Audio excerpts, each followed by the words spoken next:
The first time he came into my room was just amazing, and just holding him and thanking him, and it was like seeing an angel.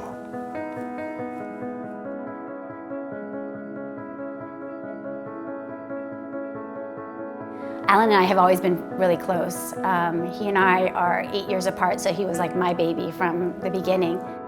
Alan is the most selfless person I know. He was a senior in college. September 11th happened, and he decided that he was going to enlist in the Army. I think Alan's that type of person. I think of someone that goes away for 2 years from their little daughter and is in a barrack in Afghanistan, hears bombs going off. How can you do that? Because that mission is so much greater than himself.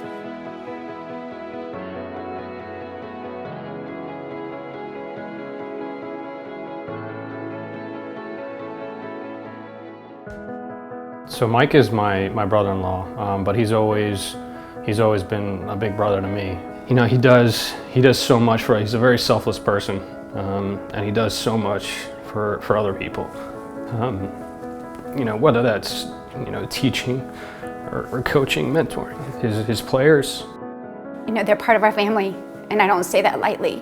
The game before I left, the whole team said a prayer for me, and the kids came up and they gave me cards just thanking me for everything that we had done. And they knew I would never give up and never give up on them, and hopefully they've taken that they're never going to give up no matter what life throws at them, no matter what adversity throws at them, they're going to fight back.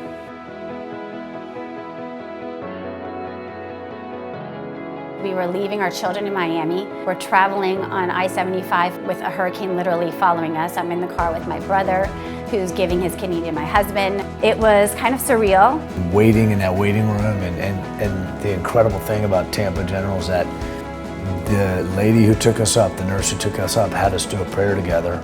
And that was just like a moment of calm for all of us.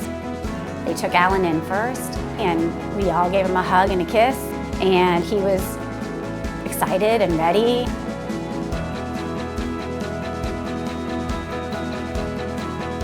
And then Mike was gone, so it was just my sister-in-law and I. Dr. Wayne comes out and he shows us Alan's kidneys out, and he was gonna put it into Mike. And so we had, at that moment it was like, oh my gosh, this is happening, and it's gonna be okay. The next thing I remember was waking up in the recovery. I feel great, I wanna donate something else. Waking up and hearing that my kidney function is normal. Immediately, I'm on, you're still on the anesthesia, so I thought it was a dream. I'm like, yeah, be kidding me. After the fact, it was one of those crazy roller coasters. My brother was in recovery first, and I went to see him. And then Mike comes out of surgery, and I go to see him. So it was like I was running from floor to floor. After, I think within a day or two, we were able to walk and get up and see him. And, he had that smile on his face.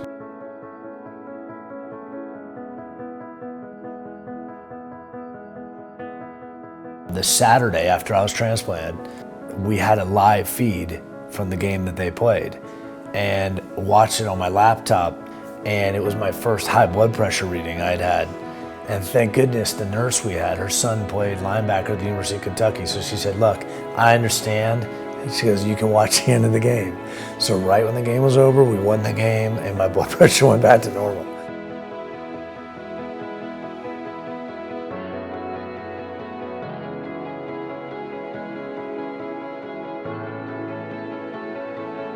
They had their coach back, and they were going to play for him, and boy, did they play for him.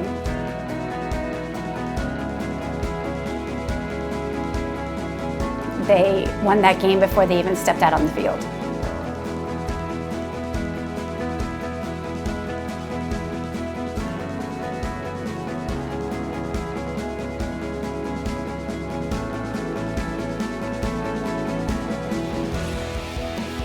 When you hear about it, you hear how simple it is. And I say simple, it's not life-threatening and everything, but how altruistic it is to have that power to save a life. I think that if the more we get that out there, we'll have more people doing it. That's our goal now, is to inform people and educate people about living kidney donations, because it's such an easy process. and so many people could be saved. The fact is that there's just so many people that are waiting and praying. Somebody like me or like you know, can make that difference. If living donation, if more people get involved and do it, less people die, and people are not on that wait list tied to machines, and it's as simple as that.